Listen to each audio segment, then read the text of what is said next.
Bienvenido. Es momento de escuchar un mensaje de la palabra de Dios para ti, a través de tu programa Edificando tu Vida, con Elianta Coronado. Todos los miércoles a las 3 de la tarde, con repetición 7 de la noche. Guíame con tu verdad y enséñame, porque tú eres el Dios que me salva. Todo el día pongo en ti mi esperanza. Salmos 25:5. Comenzamos.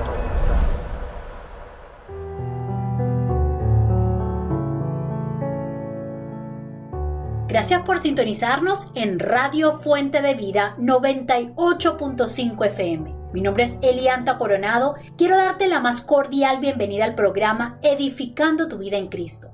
Hoy continuamos con el recorrido por los 66 libros de la Biblia. Segundo libro de Samuel. La Biblia es única entre los libros del mundo. Han transcurrido siglos desde su lanzamiento y todavía sigue vigente. Las traducciones de la Biblia han sido numerosas a 450 lenguas en forma completa y a más de 2000 de forma parcial, lo que convierte la Biblia en el libro o conjunto de libros más traducido en la historia. La Biblia es diversa en temas y géneros literarios, pero transmite una historia unificada, un mensaje que culmina en la persona y la obra de Jesucristo. En este recorrido de la Biblia estudiaremos las características de cada uno de los 66 libros. Aprenderemos el texto y término clave de cada libro, el resumen en una sola frase, el contexto histórico, el mensaje de Dios y cómo encaja el libro en la historia de Dios. Si quieres saber más acerca del segundo libro de Samuel, te invito a que estés atento y escuches el programa hasta el final. Oremos a Dios para que nos edifique a través de su palabra. Señor, te damos gracias por regalarnos una nueva oportunidad para estudiar tu palabra y aprender más de ti. Padre amado, transforma nuestra mente y limpia nuestro corazón. Nos rendimos ante ti con humildad. Te pedimos que nos empoderes y nos des fortaleza como lo hiciste con el rey David. Como dice tu palabra en 2 de Samuel 6:21 al 22. David le replicó a Mical: estaba danzando delante del Señor, quien me eligió por encima de tu padre y de tu familia. Él me designó como el líder de Israel, el pueblo del Señor, y de este modo celebro delante de Él. Así es, y estoy dispuesto a quedar en ridículo e incluso a ser humillado ante mis propios ojos. Pero esas sirvientas que mencionaste, de seguro seguirán pensando que soy distinguido. En el nombre poderoso de Jesús oramos. Amén. El Dios que creó el mundo con su palabra ha hablado su verdad sobre la vida a través de la Biblia para que conozcamos lo que Él propone en este mundo y cómo podemos vivir para dar gloria a su nombre. La Biblia es la base para entender lo que somos y lo que debemos hacer en este mundo. En Marcos 4:3 al 20, Jesús utilizó la parábola del sembrador para describir los diferentes niveles de receptividad de las personas hacia la palabra de Dios. Algunas personas tienen corazones endurecidos como un camino muy transitado. La palabra de Dios no llega a estos corazones. Otros tienen un corazón superficial que parece abierto a la palabra de Dios. La palabra viene y responde, pero cuando las cosas se ponen difíciles, las presiones de la vida prevalecen sobre los principios de la palabra de Dios y la vida espiritual se marchita. Un tercer tipo de personas se vincula más profundamente con la palabra de Dios, pero las preocupaciones y el deseo por las cosas del mundo ahogan en ellos la palabra. Por último, están los que reciben la palabra con el corazón como un campo bien arado. Esta es la imagen de una persona totalmente receptiva a la palabra de Dios y su palabra produce en ella un crecimiento exponencial de la vida espiritual. ¿Cuál de estos 4 escenarios ejemplifica tu relación personal con Dios?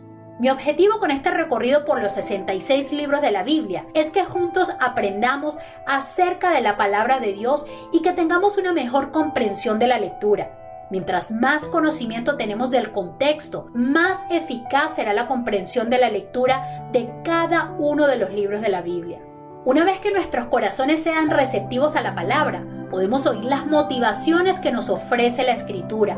Leemos la Biblia para tener una relación personal con Dios, experimentar un gozo constante, discernir nuestros pensamientos y motivaciones, guardarnos del pecado, conocer la verdad y pensar con claridad acerca de lo que Dios dice que es valioso, experimentar la libertad, la gracia, la paz y la esperanza de Dios.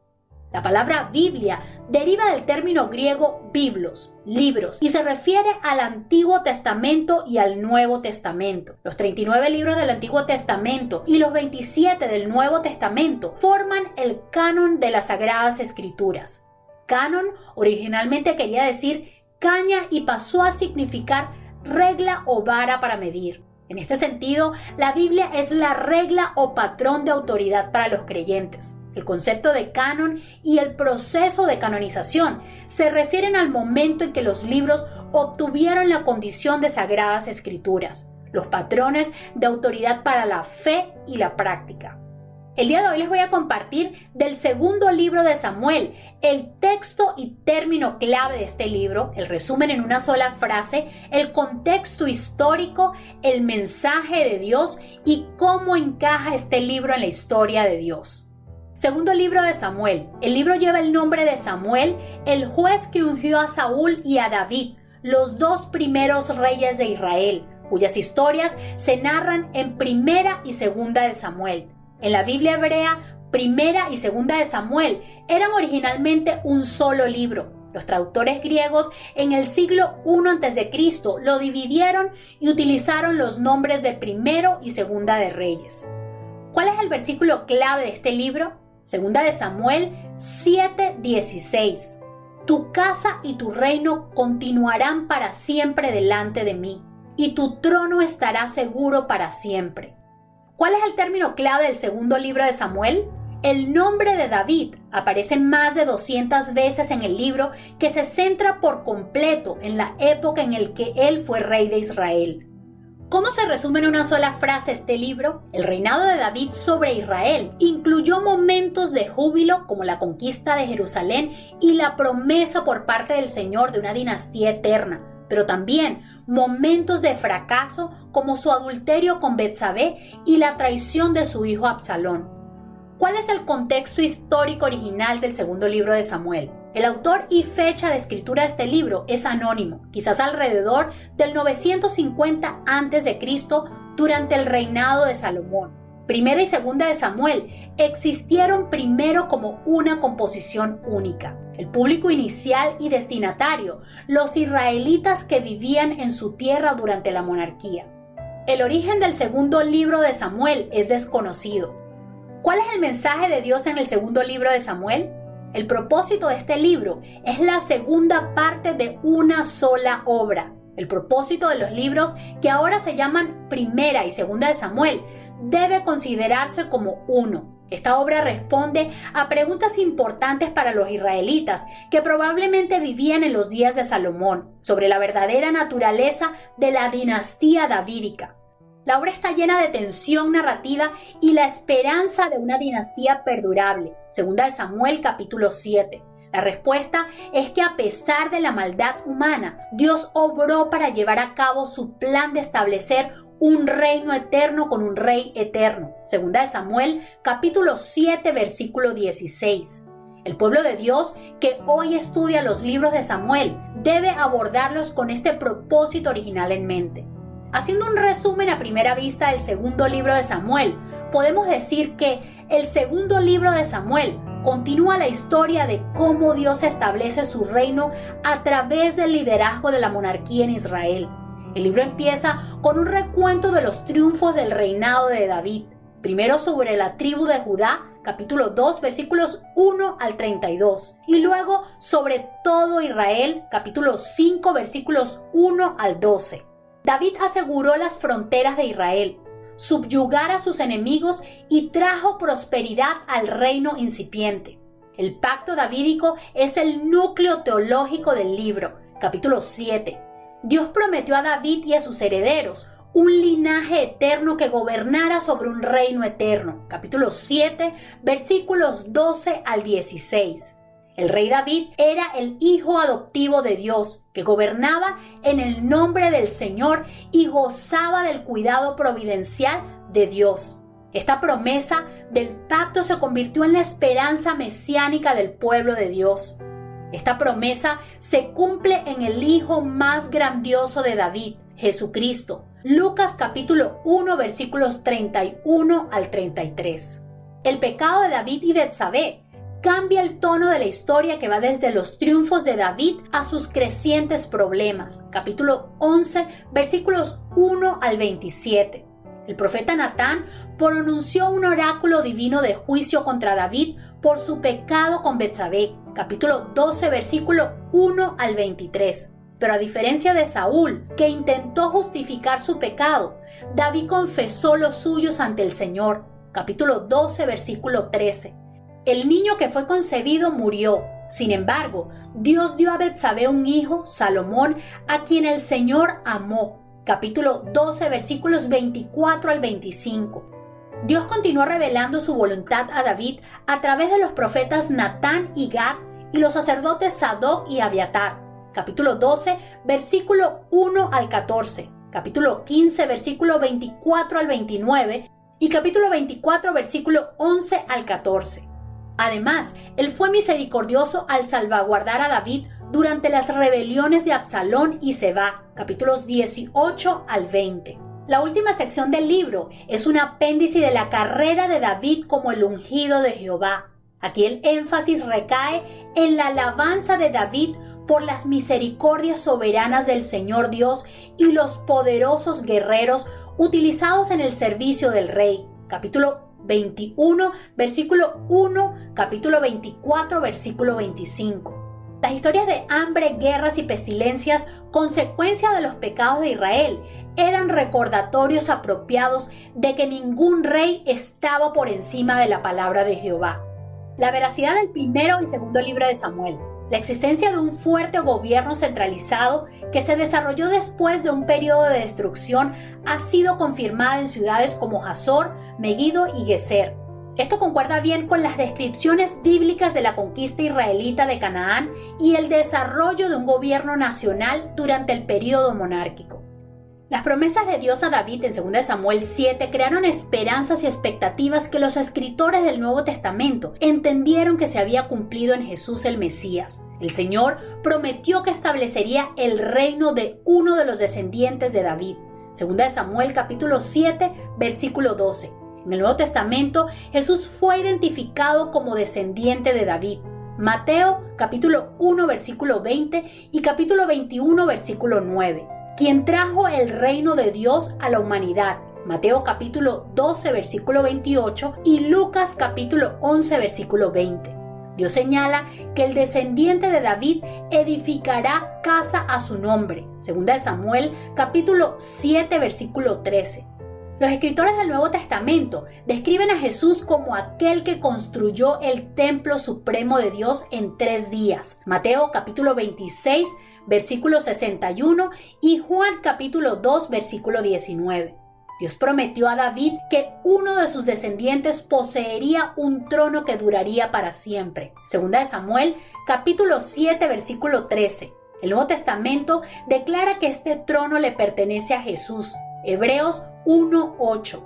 Dios indicó que uno del linaje de David sería su hijo. 2 Samuel 7:14.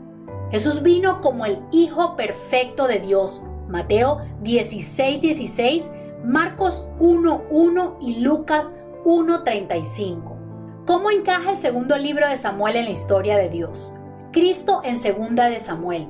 Como fundador de la dinastía de la cual Jesús, hijo de David, es el Rey eterno, David ilustra la realeza de Cristo de muchas maneras. Su compasión y lealtad a Mefiboset, capítulo 9, versículos 1 al 13, fue un ejemplo del amor inmerecido que recibimos de Dios.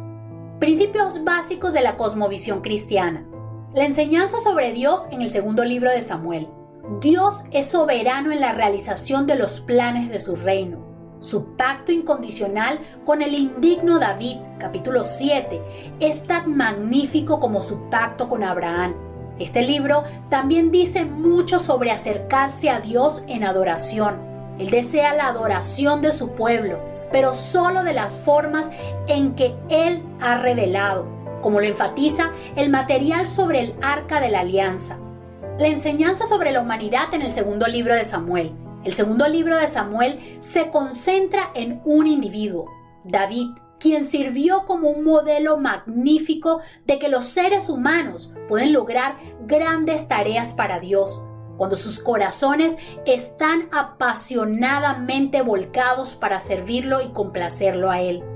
Por otro lado, los pecados y fracasos de David muestran que los seres humanos redimidos todavía deben hacer frente a los efectos de la caída en sus vidas. La enseñanza sobre la salvación en el segundo libro de Samuel.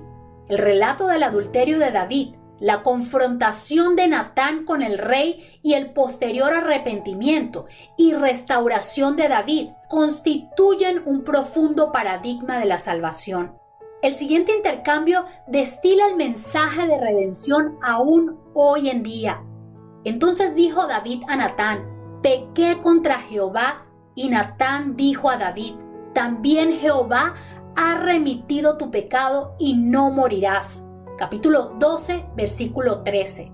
La reflexión de David sobre esta experiencia está en el Salmo 51, sobre la relación entre la confesión del pecado y el perdón divino. ¿Cuáles son las características literarias del segundo libro de Samuel?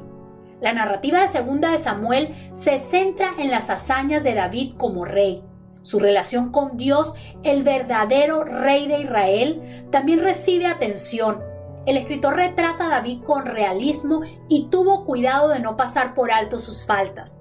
David fue el autor de las memorables sesiones poéticas El Cántico del Arco, capítulo 1, versículos 19 al 27, Salmo de Alabanza, capítulo 22, versículo 1 al 51, que es también el Salmo 18, y las últimas palabras de David, capítulo 23, versículos 1 al 7.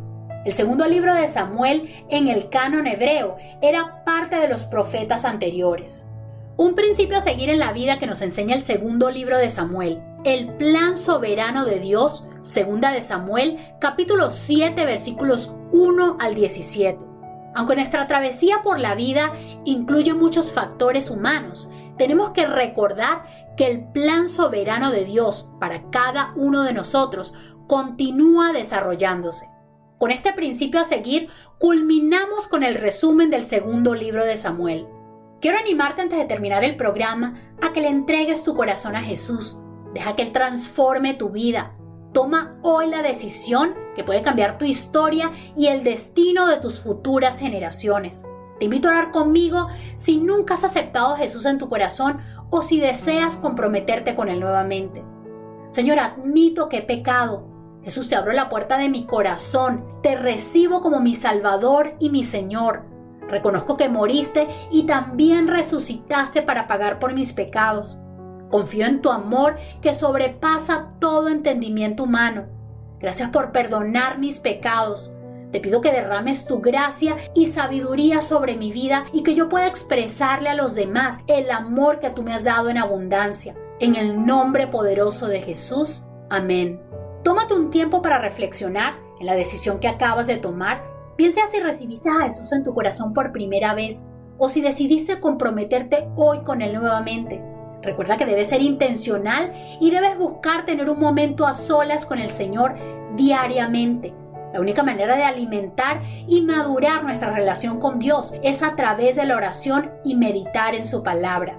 Si hiciste esta confesión de fe o si tienes alguna duda que te impida dar este paso de fe, envíame un correo electrónico a edificandotuvidaencristo@gmail.com.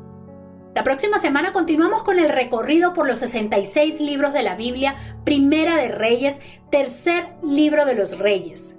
Te invito a seguirnos en Instagram, Facebook y YouTube en Radio Fuente de Vida AGS. Allí podrás escuchar los mensajes de todos los programas. Quiero que sepas que no estás solo. Tú le importas a Dios. Tenemos un equipo de oración a tu disposición, así que déjanos saber cómo podemos orar por ti y guiarte en tu crecimiento espiritual. Muchas gracias por sintonizarnos en Radio Fuente de Vida 98.5 FM.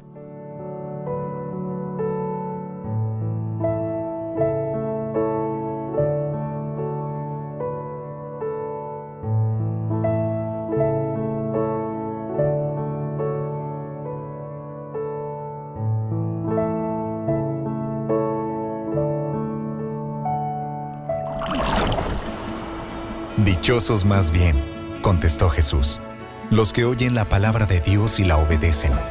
Lucas 11:28. Acabamos de escuchar un mensaje de la palabra de Dios, a través de tu programa, Edificando tu Vida, con Elianta Coronado.